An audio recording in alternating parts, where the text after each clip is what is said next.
not doing those super tight ponytails. No, it's a wrap.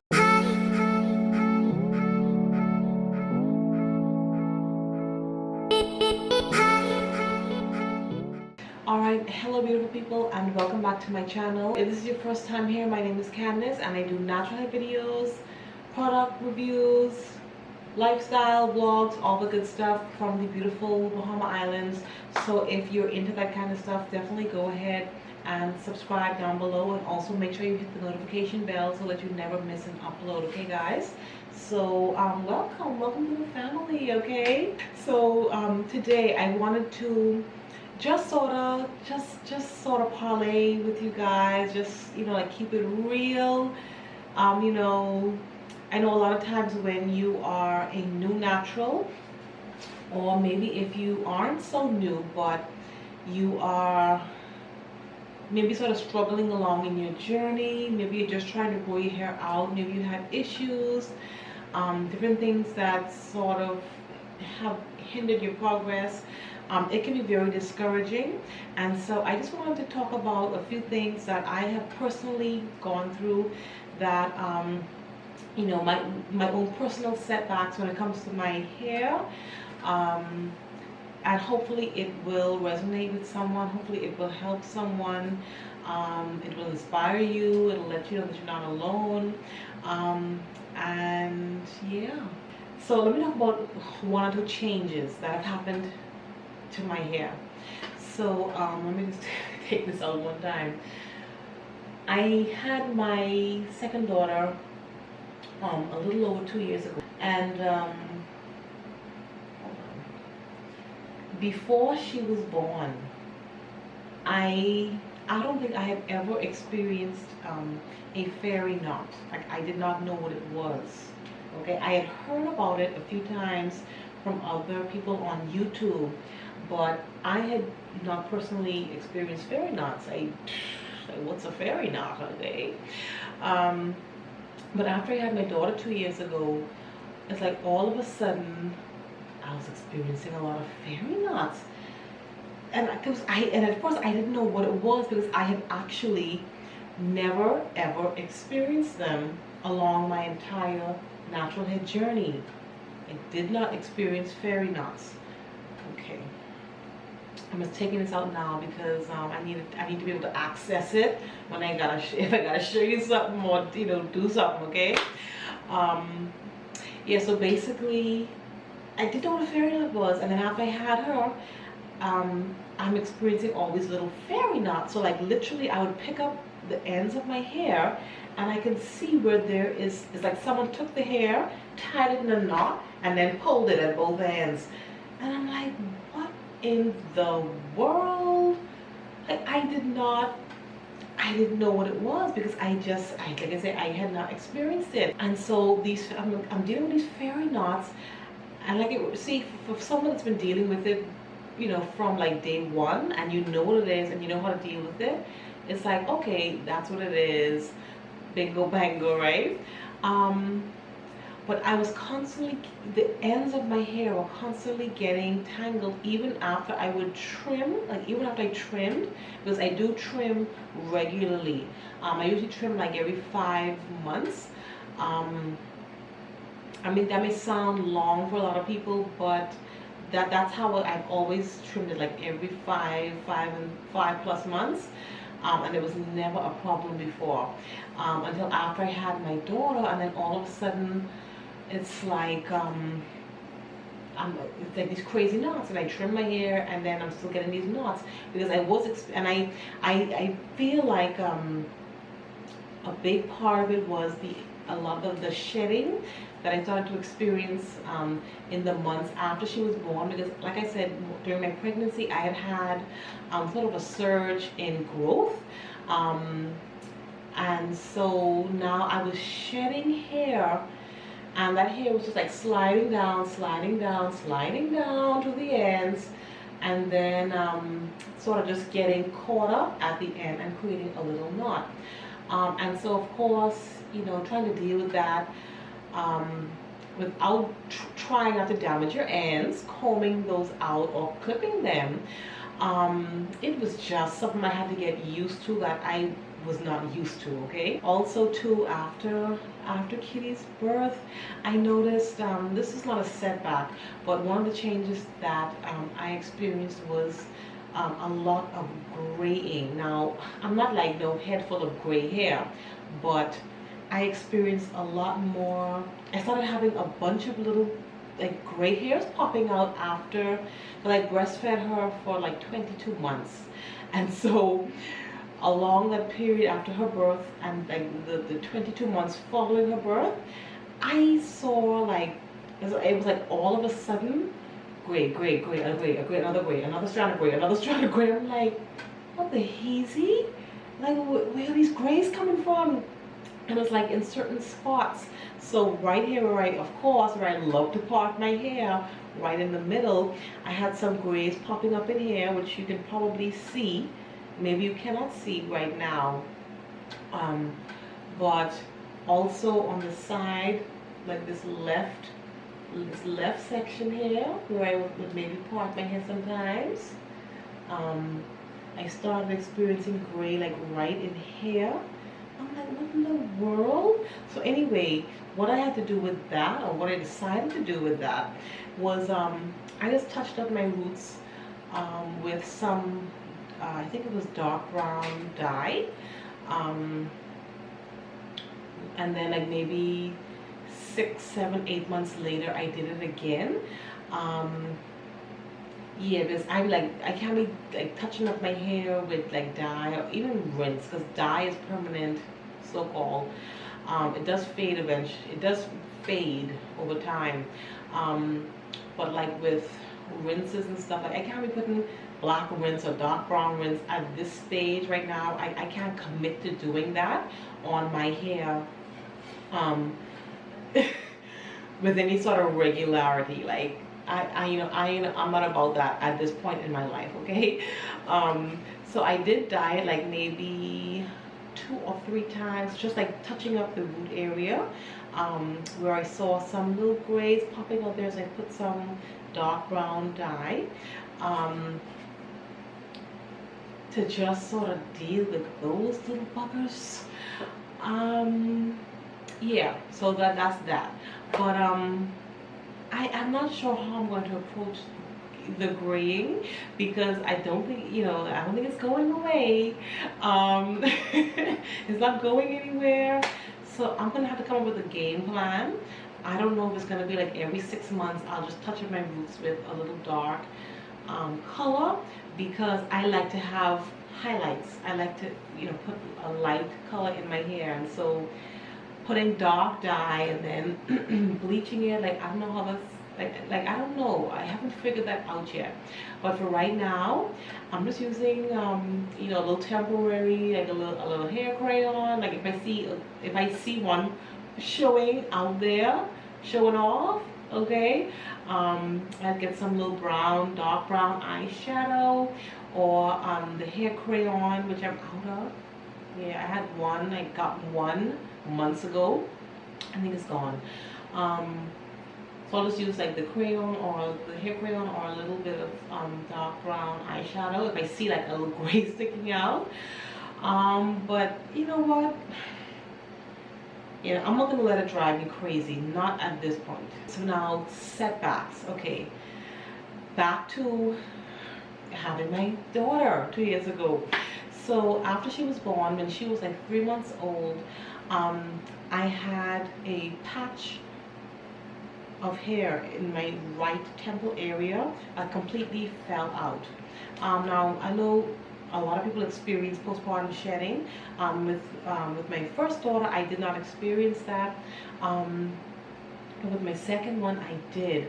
So when she was like about 3 months, this temple area right here, well, my temple areas are thinner than the rest of my hair anyway, just naturally. That is not as dense as the rest of my hair, and also it doesn't go as long as the rest of my hair. So let me show you. Okay, so like the temple area, like you can see where, it's just like a few inches, like not even, like maybe 2-3 inches right there at the front of the temple. And so but on the right side, the hair right here, it actually fell right out. I could have counted the 1 or 2 or 3 little hairs that were there. It was very embarrassing. I could not pull my hair back into a ponytail because it just looked crazy. It was too obvious. And so I would have to wear my hair, you know, like this. We were just sort of, you know, draped over the edges. Or if I did it in a ponytail, you know, I had to, you know, do a swoop, you know, that swoop right there. So I would do that if I was wearing it, if I needed to pull it back into a ponytail because I can't wear your hair out every day. I would just do that swoop. And but what I did to combat that and to regrow the hair in that area, because if you know, as you can see, I have hair there now. So what I did to regrow that hair is I was using our neem oil treatment for about 6 months, and I'll put a picture of it somewhere here. If you go on my website, you will actually see that product. I've been selling that neem oil for a number of years. I always knew it was good for regrowing hair and promoting, stimulating and promoting hair growth. But it wasn't until I personally experienced the postpartum shedding right there that I actually said, you know what, let me try this on my scalp and see how this works. And I had such amazing results. So I decided to package it and sell it to clients, because you know, there's a lot of women out here that are dealing with thin edges, weak edges, bald edges. And right now I have a good number of clients that have gotten such excellent results where their hair was like, where their sides, I just got a WhatsApp from a client the other day whose sides, you know, in her message, she was like, you know, my edges were baby butt bald. Like, that's how smooth her edges were, like baby butt smooth. And now she has hair. She has hair on her edges where she didn't have hair for years. Okay, and I have a number of clients with the same results. And so, like I said, you know, I went through it and I knew that it worked for me, and I wanted to put it out there for other women because I know that that's a big problem for a lot of us. I'll link a video in a card above. This video talks about that oil versus our hair growth oil, which is a different product, how to use them and how they work and what they're good for. But definitely, if you are a person who has experienced that or is currently dealing with that, and it doesn't have to be at the edges, it could be in the crown, the nape, wherever you are experiencing thinning or balding, you can apply that to stimulate the regrowth of hair in those areas. Okay, I went through it myself. I'm going to put a picture here of before and after, and I'll see if I can put maybe a few client photos, drop them in.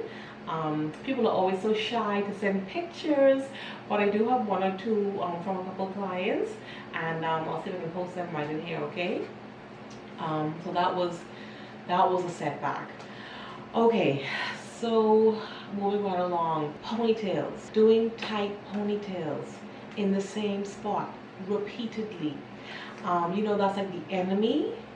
Tight ponytails in the same spot over and over is like the enemy of the hair in that spot. Okay, so I am guilty of this, especially those first maybe 2-3 years while my hair was growing out, and you know, the quickest thing to do is pull it back into a ponytail and put a little faux bun on it, or you know, just doing some sort of quick ponytail and a little bun or whatever. I'm definitely guilty of that, overdoing it with the tight ponytails, and so I actually paid the price for that. I'm going to see if I can grab a piece just to show you the difference. But let me see something. Last year, maybe more than a year ago, I noticed that right here in the bottom section of my hair, the 2 sides were longer than the middle right here at the back. And because it wasn't like that before, This was like maybe a year ago, and I think it was just because I got sort of lazy and just was constantly putting my hair in one, because you know, a lot of days you cannot wear the hair out all the time, and so constantly putting it in a bun, in a bun, in a ponytail, in a bun, you put a lot of tension in that one spot, and so it can lead to breakage in that area where you're constantly putting the ponytail. Okay, well, let me see, this is a piece from the side. Okay, so this is a piece from the side, right? Okay, now let me see a piece from the middle right there at the back. It's about maybe 2 inches shorter. So you can see this is a piece from the middle. So this is where that stops, and this is where a piece from the side stops. So the side, this side at the back, and this side at the back are the same length, but this piece from right here, right at the very back at my nape area, is about at least 2 inches shorter than the pieces on the side. Okay. And when I noticed that, I was like, oh no, hell no, Mom ain't got time for that. You know, I don't like stuff like that. Like, I don't like stuff like that. I wasn't trying to get too, you know, too worried about it or anything. I said, you know what, I'm just gonna let it, as it goes on, I'm just gonna trim, you know, trim as I go along, and it'll eventually catch up. Maybe about a month ago, I was getting ready to trim my hair, and so I asked my Aunt Ursula. Aunt Ursula, if you're watching this, shout out to you. You know you were the hair genie from back in the day. You're one of the pioneers with the natural hair. So, oh, hold on. So I wanted to trim my hair, but at this point it's just getting a little too long for me to trim it on my own properly. So I decided, you know what, this time I was gonna ask someone to like help me with trimming it, especially at the back and the middle where I really just cannot see what I'm doing with sense. So I said, you know, let me, you know, enlist some help. So I asked her so she could come and assist me, and you know, in my mind I already knew that, okay, that piece at the back, that should be, you know, I want to try and even that up, this trim. So by now I should have been able to even it off completely, and it would have been the same straight across. Now, when she was supposed to come, I was getting a little impatient and I really wanted to get started with trimming it, and so I jumped the gun a little bit. I'm just showing you a little quick little length check while I have it out. So I was waiting on her to come, and I started getting a little antsy, and I'm like, you know what, let me get started. Why did I do that? So the first thing I did was I went and I parted that back section, that very section, I just parted it off. And remember now, right now my hair is reverting because I had a blowout last week, and so you cannot really see the full length of my hair right now because it's in an old blowout, so it has shrunk up and is compressing a lot, especially in the middle where my hair is kinkier. So you cannot really see the full length right now, but the back, I said, you know what, I cannot reach the back properly when I comb through it and stretch it out. I cannot reach the back properly. So what I did, I parted that section of the back, and then I parted this side here as one section, this side here as one section, and then that piece in the middle that is shorter, that was another section. So I have that row parted off, and then I separated it into 3 pieces, the left side, the right side, and the middle. So what I did, being foolish, instead of waiting, I took that middle piece, which is a little shorter, and the first thing I did was I grabbed that, looked at it, and trimmed it. Okay, so now it went from being a little shorter to quite a bit shorter. Okay, Then I took the two side pieces and I trimmed each of them, okay? And then when I turned around in the mirror and looked, I'm like, wait, I'm back where I started with this same short piece in the middle. Look here, I don't know what was going on with me that day, but this is just, you have to learn these lessons in life. Patience is really key. You really have to learn to be patient, especially when you're dealing with your hair, because if I had waited for her to come and just let her do what I needed her to do, that would have worked out so much differently, because she could have just parted that off, combed everything down, and just evened it up as much as possible until my next trim. But what I did was I just messed it up. But it's like, yeah, you live and you learn and you get over it. I don't want to make this video too long, but it's already 24 minutes. But anyway, guys, so those were just a few of my setbacks. I hope that this just helps someone to know that, you know what, you're not alone. Sometimes you're looking at people on YouTube, because I'm also guilty of it. You're looking at this one, you're looking at that one, like, wow, I love their hair, wow, I wish my hair was like that, wow, you really don't know everything that's going on, everything that they've had to go through, whatever setbacks they may have experienced or might be experiencing right now. Because you're only seeing, hey, how are you? Hi, subscribe to my channel. You know what I mean? But I just hope that this helps someone, and just lets you know that you're not alone and that you can overcome. If I can go from a completely bald spot to hair where I can actually wear my hair in a pull back, there's hope. There is hope. Okay. Yes, guys, so thank you so much for watching. I hope this video was not too long, okay? Definitely, please go down below and hit that thumbs up button. Also, leave me a comment down below and let me know what setbacks you may have gone through. Let's share, help each other out. We can all learn from each other and be encouraged by each other's stories, okay? Before you leave, make sure you hit that subscribe button if you haven't subscribed, and then hit that notification bell so you do not miss the upcoming videos. Alright, guys, thank you so much for watching. Once again, I love you guys, and I'll see you in the next one. Bye.